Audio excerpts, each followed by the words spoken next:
This week, I'll share with you the real difference between passion and desire, what that Disneyland kid taught me, and how you should prepare for the reaction of those around you when you absolutely know you have to do it. All this and more on this episode of Think Enriched. You're a smart, ambitious woman. You serve those around you and take care of so many. But money has always been a little too tight, and you never seem to have enough time. I'm Amy Robles. I coach women just like you to start and run their own business, take care of the priorities, and get the zest back in their lives.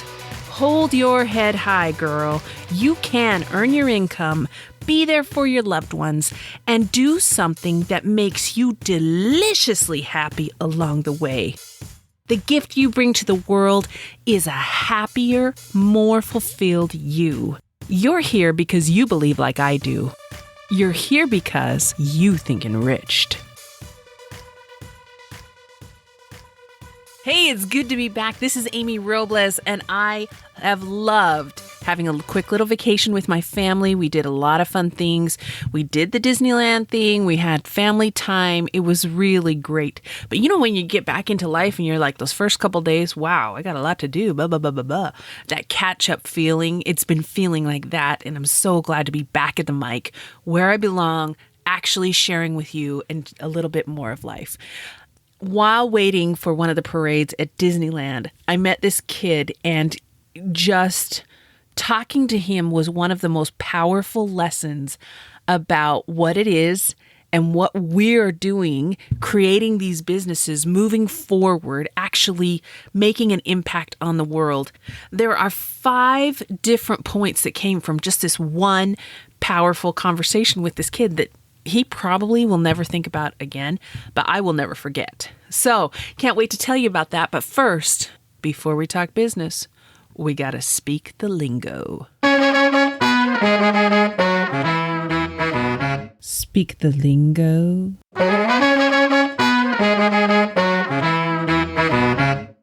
In this session of Speak the Lingo, the leadership term we're really evaluating is what's the difference between desire and passion.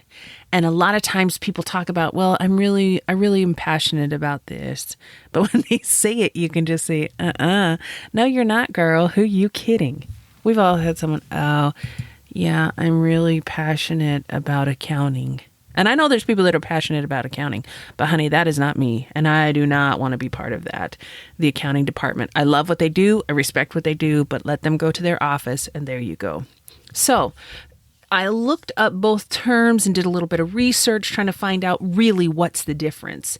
And dictionary.com describes passion as an expressed wish or just, a craving, a want, something you ask for. So a lot of times you really, I have a passion for chocolate brownies, but that doesn't mean I have them every day, right? I have a passion for a beautiful eyeliner. I love eyeliner. It's so fun to just try different things. And am I wingtips today or am I nice and smooth and subtle? Just those kind of things. But to have passion is any powerful or compelling emotion or feeling, such as love and hate.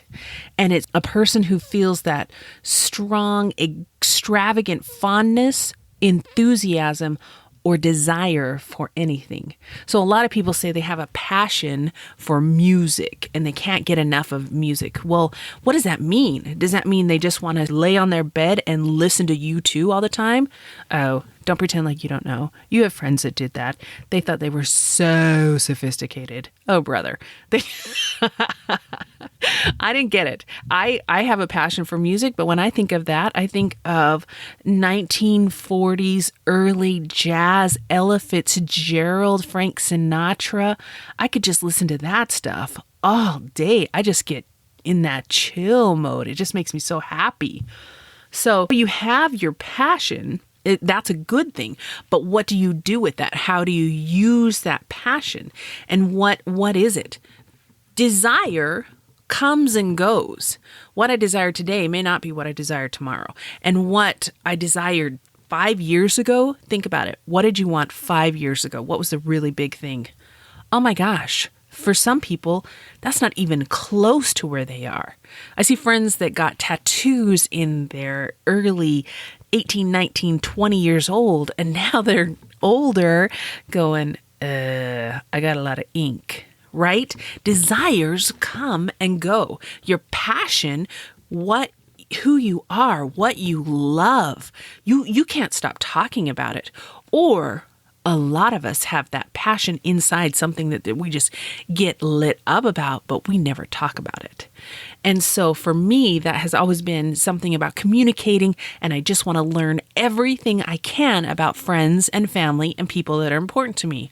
Well, duh, now here I am doing a podcast, actually learning and talking to people and learning everything I can about leadership, how that's important to them, about different qualities, about building a business, about marketing and learning. And all of this love for learning that's helping me actually is helping you, the audience, and how we're connecting.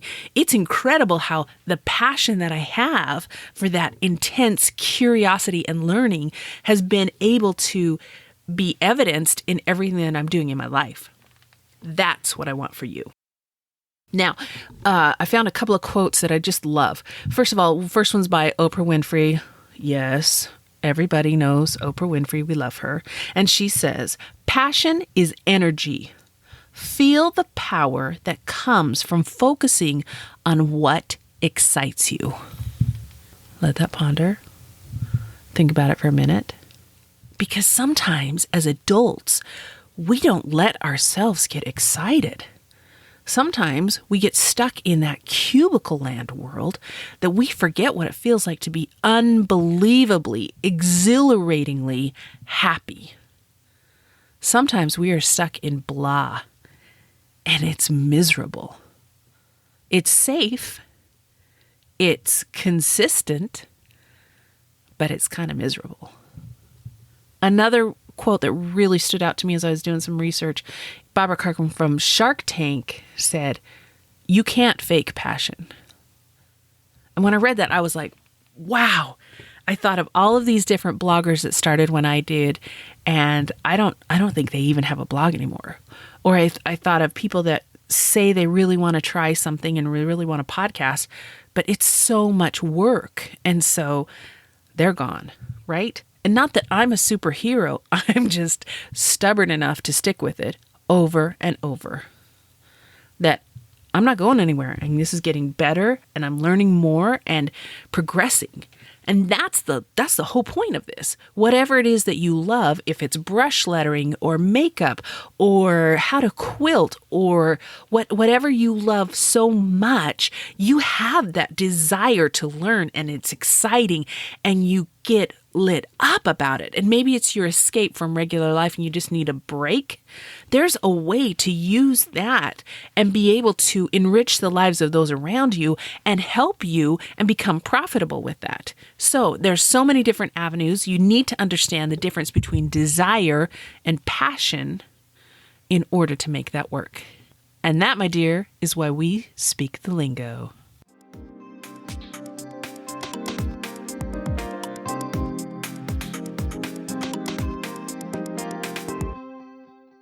So everybody has that one thing they've talked about doing or dreamed about doing. And some of us know people who have never taken the steps to make their dreams come to fruition. And on my email list, yes, I email my people every day. We've been working through some kinks in the month of April to make the people's ideas become profitable business entities, a way where they are enriching other people's lives as well as enriching their own bottom line. And there comes this point where you absolutely know you have to do it. You can't just put it by the sidelines. You can't just wonder about it. You just have to know. You just have to do it. Wayne Dyer has a great quote that says, "Don't die with your music still in you." And we all have friends that talk about that. I can think of this friend from a few years ago who would talk about creating their own karate dojo. But they weren't doing any karate. They weren't doing anything to put money aside to start that. They hadn't been starting teaching lessons or getting certifications or anything. It was just that thing that they would talk about over and over again. And so sometimes you're going to say things, and there are times where people around you have no idea. What are you talking about? This is just coming from left field, where they don't know that this has been something inside of you. So you need to be prepared to go through and accept and help your loved ones, the people around you, understand and accept the new you in their mind. And what is this weird passion project, this dream, this whole thing? And once you understand this, it becomes so much easier. For so long, I felt like I was just fighting and I was just such a weirdo. And why doesn't anybody understand what I'm talking about? But once I kept with it, and now people that really questioned me and really wondered what in the world, they are supportive of me. And it's amazing to see how valuable that becomes. So before I tell you the actual steps, I got to tell you this. We were at Disneyland waiting for the parade to start, and there was this little family standing right next to us, and you're all packed in there, and, you know, it's the friendliest place on earth, but it's awfully cozy too, right? Lots of people around. And the parade starts, and we see the first few floats go by, and we're waving at the characters and having so much fun. And this little guy, and I love Disney. We get into it. Our family is big time Disney, and this little kid next to me looks at me and says, "You enjoying yourself?" And it was a weird sideways glance, like, and in my mind I thought, man, what a punk. I'm here having fun. What is this kid? Trying to process it. What a weirdo. I didn't understand it. And so, of course, I look at him and say, yes, I'm thoroughly enjoying myself. Like, mind your business, kid. Continuing on with the conversation, and we're watching, and he's like, "So what do you like about Disney?" So the second question, now I'm like, who is this kid? What is he about? I am completely intrigued, but I don't want him to show it. And I say, well, you know, Disney's is something our families would watch every Sunday afternoon. It was just our family time. And so we watched a lot of the movies. Really? Huh. And I said, when we lived in Hawaii, it was a great way to kind of feel closer to my family, because I knew on Sunday afternoons they were watching Disney movies while we were watching Disney movies. It was great. Oh, I used to live in Singapore. Really? Now I'm completely interested. What is this kid about? What's he going on? What's going on in his life? And then he starts telling me his story. And it's all about his family, what's going on. Cute little Mateo from Singapore, and this is brother, sister, the whole nine, right? Now I am completely entertained. I want to listen to Mateo's story. I'm not even paying attention to the Disneyland parade. Me, one of those Disneyland family people. All of a sudden the parade's over and we're like, oh, dang, time to go. Hey, catch you later, man. Give him a high five. His parents are watching, like, that was kind of weird. My husband's like, what are you doing?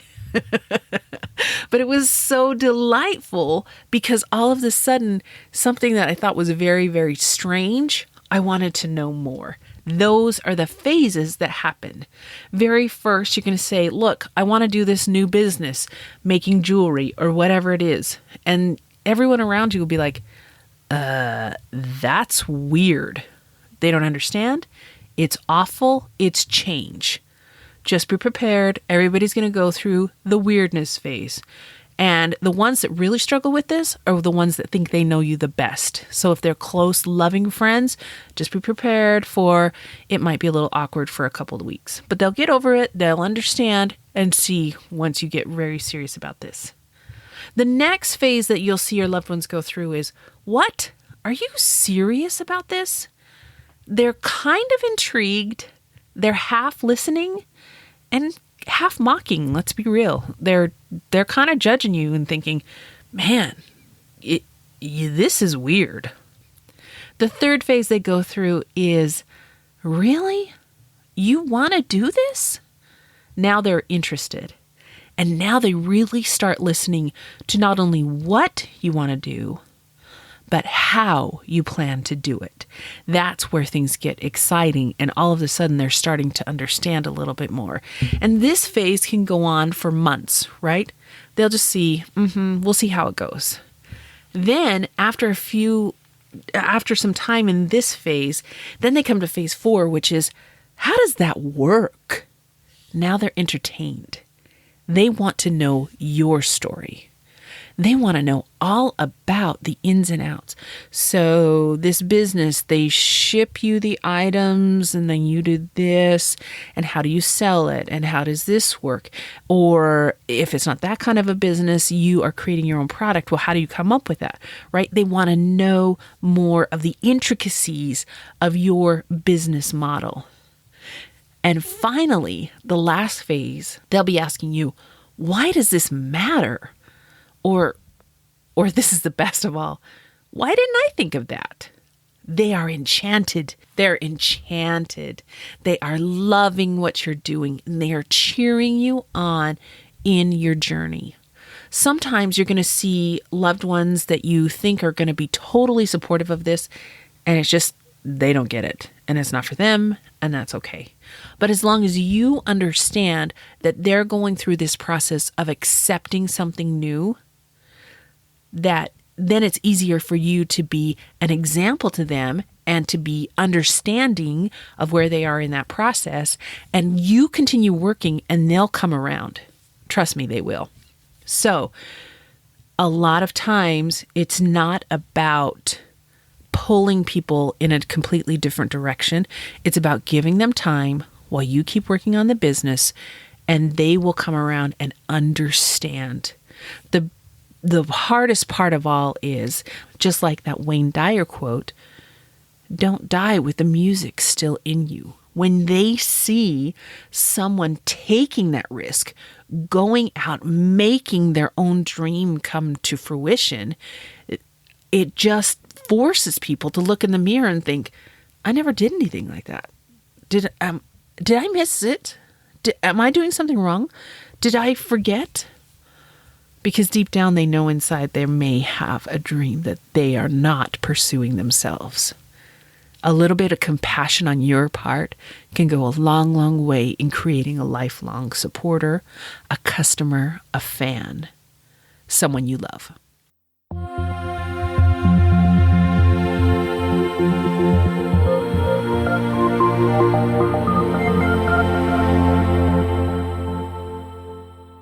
Hey, thanks for listening. I love having you as part of this show. I mentioned earlier that I send an email every single day to my audience. This month, we've been talking about overcoming the abundance gap and making more of your financial situation. Next month, we'll be digging into what is self-confidence? How do you get more? What does it mean to be confident, not cocky? If that's something that really inspires you, something you really want to work on, go to thinkandrich.com/5-minutes. I'll have a link for that in the show notes so you can just click right there and sign up. I close my emails the way I think every woman should feel about herself. You, my dear, you're a star. Shine on.